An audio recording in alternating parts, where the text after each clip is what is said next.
Hello YouTube, we're back with another video, and today we're going to be talking about Rashid counterplay. I got to get to master on Rashid over the weekend, and I noticed there's a lot of things I get away with that people aren't really sure how to deal with, but some people were, and then I realized I got punished.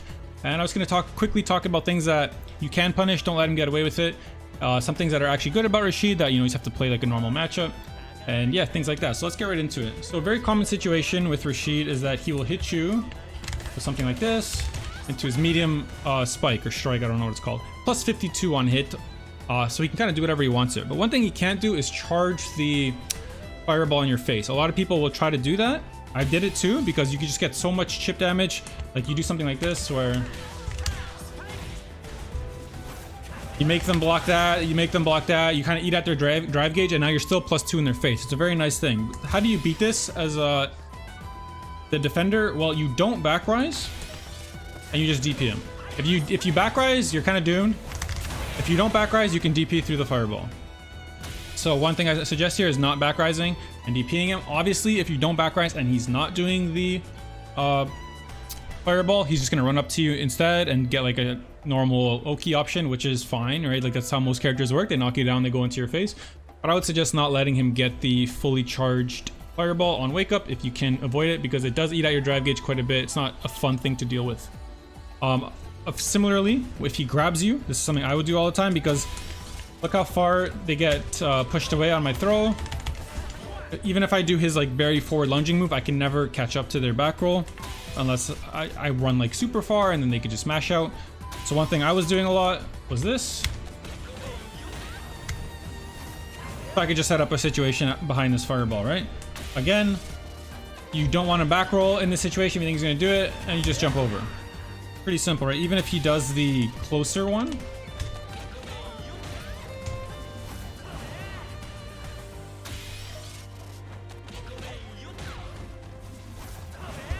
can still cleanly go over it. I mean, maybe Geef gets hit by there. I don't know how about the hurt boxes in this game, if they're actually like that different. But yeah, something to note. Now, for the throw, if you don't back rise, now he can drive rush at you. So the big deal with, like I said, the reason I was defaulting to this is because when people rolled back, I couldn't catch up to them. So now if I don't back rise, Rashid can start doing this. Right? So let's say I don't back rise in case he does the thing. Now I do this and he's +2 in my face. Even if I mash here, I would get counter hit. Obviously I could DP it, but that's another risk. He can block it. So yeah, he does have an option if you stop back rising. But at least like play the game with him where he has to change up his options, or you can try to react, right? He has to do the fireball pretty fast, like almost as soon as he throws you, if he wants you not to have time. So maybe you could react to see if he's doing that before you choose it to back roll or not. But yeah, make sure you mix up these options. Don't let him charge fireballs for free. Don't let him drive rush at you for free if you're taking throws, right? Like if you think he'll drive rush, back rise. If you think he'll charge a fireball, don't back rise. So his throws are a little less scary than other characters if you kind of deal with them correctly. Sometimes it will require a guess though, but yeah, it's better to know your options, obviously.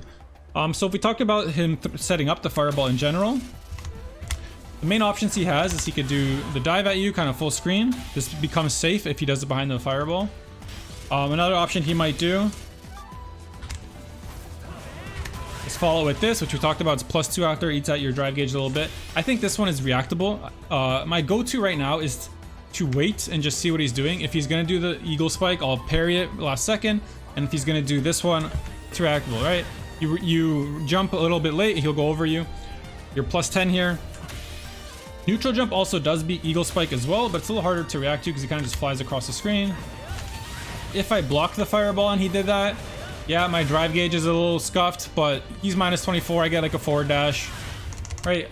I get no punish, but I'm at least in his face. If I don't block the fireball and I neutral jump this, I'm plus in his face by a lot. It's just a hard punish. If I do block the fireball and try to jump, it's actually a frame trap. You don't want to do that. You can try parrying if you'd like, but he can run up, which we'll talk about in a sec. But if you do it preemptively, you're super plus, right? If he misses you with the eagle spike, he's very, very minus. The reason it's not that bad is because when he bounces off you, it's way better behind the tornado. But if you make him miss, it's good. Another option he can do is jump. there's not like an end all be all answer for these jumps, but just know that the trajectory he takes here. Like watch this. It's pretty much full screen, he'll land in front of you. If you're not full screen, let's say I'm here, he'll cross me up. So just make sure you know, so because you don't want to like, you know, try to DP him and he passes you, right? But also if you block the fireball and he jumps, he's gonna end up way past you, right? You can just walk away from him. The other angle he could do is if he neutral jumps, he'll kind of barely move forward. And that's probably a better option for him if you blocked it, but you can still anti-air that. So his jumps, I think, are a little more gimmicky because they're very straightforward on where he'll end up. But it might be hard to deal with the first few times because you're not really sure about the angle. The other option he could do is just run at you, and I think that's one of his better options actually, because a lot of people I've noticed they're like preemptively parrying or they're preemptively neutral jumping. I don't think you should do that. I think you should try to react if you have to block something, as long as it's not, you know, this, which I think is reactable. It's not that big of a deal. You kind of reset the situation. If you have to block the eagle spike, yeah, you took some drive gauge, but he's full screen now. So the reason I don't think you should parry on like preemptively or neutral jump preemptively is because if he just does this instead, he's like right in your face very quickly. This is the option I ended up going with for a lot, because a lot of people did preemptively parry or neutral jump. If they parried, I would just do this. I grab them, and now they can't back roll, so I could drive rush. If they neutral jumped, I would do this, right?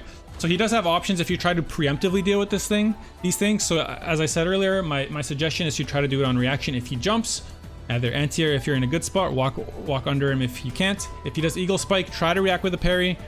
Even if you don't, it's not a huge deal. You reset to neutral. I would even call neutral. He's minus 15, right? You get to move forward a bit. And if he does the light mixer, sorry, I would try to react to that one if you're far enough and neutral jump that. And if you don't, you could try to parry it and drive reversal. So those are kind of your options, I think, with his kind of full screen gimmick. A lot of people seem to have trouble with them. Some of them aren't easy to deal with for sure. You might just guess wrong or react late and get hit for sure, but you should at least know what your options are, so you don't just kind of get lost in what he's doing. Okay, another thing we're talking about is that if he ever enters a block string with this move, which you might see sometimes, they're actually all very minus. This one's minus 6, you would get a punish. The medium one is minus 4, you can get a light punch here. The heavy one is minus 2, which is safe for him. But he cannot true block string into that off his medium. So let's say he does something like this. Sorry. There is a huge gap here where you could just straight up neutral jump it, right? You would get caught by the medium punch for sure if you did the medium punch version, but that one's minus 4, so he's not likely to use that very often. Let's say you didn't want to guess, then just block your minus 2, right? Big deal. I mean, your plus 2, that's like that's good. But he might try to cheese you with this, something like this. And when he does this in a situation off a normal block string, you can always mash out of it. Okay, I was mashing too early, okay? You can mash so much that you'll hit him out. There are situations where he can make you guess high-low, but it's not off of just like a raw block string like this, okay? So yeah, some of the only situations that I've noticed that he can actually mix you up high-low here is if he hits you while you're cornered with his medium eagle spike, okay? So something like, it'll look like this, where, you know, maybe he shimmied you, he moved back, he did this, okay? When he does this, he can whiff a jab into the heavy tornado, and he's plus 6 in your face, right? Let's take a look at what that looks like. I was plus 5 because I did a little slow, but trust me, he'll be plus 6 normally. In this situation, you actually kind of do have to guess high-low, I think. Now, this is something I'm also labbing myself, but let's take a look. So let's say he does it high. From what I could tell, it's a true block string when he does it high. Right, he does something like that. See, I was mashing, and I kept getting, I had to block the whole thing. So I'm pretty sure if you mash here and he goes high, you'll just block anyway. He would have to delay his high very late. So maybe there's like some next level stuff to get into here. But the default kind of setup a lot of Rashids go for, as far as I can tell, if you crouch, if you stand up and jab, you'll win. Because if he goes low here, my stand jab will actually win. Right? Okay, I didn't even do the jab, but he would have done a crouch kick instead to go low. you would hit him out because he has to whiff a jump jab, which lets him go low right away. So as far as I can tell, now don't quote me on this, in this current situation, it's the only way he can true block string and actually make you block his high. But if you just block high and jab, I think you will beat both options. More to be discovered here. Just one general takeaway from this is that even if he doesn't do the high-low after, if he does hit you with the medium eagle strike into the meaty tornado, you have to respect where he's going to be +6. So he'll still get like a strike throw situation. You can DP it, by the way. He's not safe to DP if you can react to him starting up the thing. But it's a good situation. Another situation he gets is he'll only be +1 will be when he does EX Mixer. Let's say he hits you with that.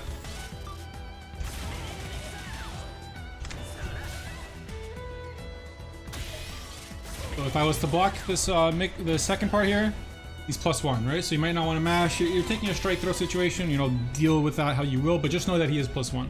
So don't, you know, kind of get cheese there. But it's not safe to DP. You can react fast enough, or if you feel like guessing. Right, you will go through it. That applies to the heavy one as well. Even though it's +6, it looks like he's kind of throwing out the whirlwind first and then he can block behind. It's not actually true. DP does beat him.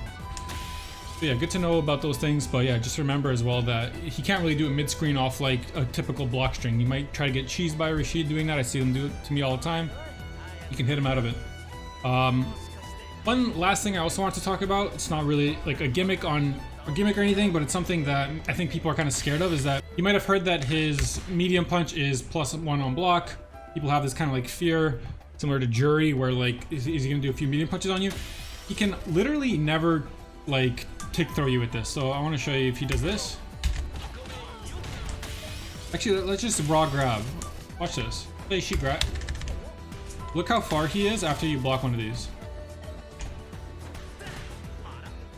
He has to walk quite a bit to make up that distance, like multiple frames, right? So let's say I did want to walk up a bit.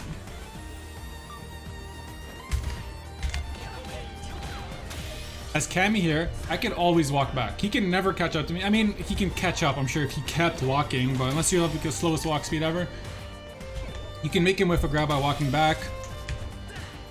You could jab if you want. Like he cannot just hit you with medium punch and grab you at all, even with like a little slight walk forward. He pushes you way too far back. That also applies to drive rush, which is weird, right? You're used to Jury doing that drive rush at you with her medium punch, and she's like +6 in your face, but whatever reason they didn't want Rashid to be able to do that. Take a look at this. Look how far he is still, right? So yeah, he's +6, but he's this far away. Like, this is still too far. This is still too far. I finally got her. But he has to move up quite a bit. Right? And even in this situation, I can walk back, even though he was +6 after his drive rush. Now, it doesn't mean you should always walk back. He might just go with a low after, right? He knows you're doing that. He might just do something like this. I don't know. But just know the option that it's not like a deadly strike throw situation the same way other characters do if he uses his medium punch. I think a better option for Rashid is actually to use this. Kind of flings himself at you and he's +1. +1's a little bit worse, obviously, because if he does go for a grab, you could beat it with jabs. But just yeah, keep in mind with the medium punch itself, it's not as scary as other +1 block moves. Most of them in this game do have a lot of pushback, but his seems like a little extra for some reason. Maybe they're scared after what happened with Jury. But yeah, after you kind of get a hang of these gimmicks, I do think he's like a fine character. I think he's very strong in the corner, as we just saw. He starts to get like more real mix-ups in the corner. But don't let him fall. Don't fall for like the full screen stuff. I think that's a little gimmicky. That's kind of the big points I want to get across. Last thing I want to get across, not too many Rashids do this, but I've seen it done to me. He might try to do something like this where he uses this move and he makes you block a lot in the corner. If you ever do block that heavy punch, just move forward and he'll miss you. You walk forward, he puts himself in the corner. He cannot like control his arc after that very much, if at all. So you just always, if you ever see yourself that you block that, it looks almost like a spike in like Smash Bros. Just walk forward after. He doesn't really get anything after. So another little trick there.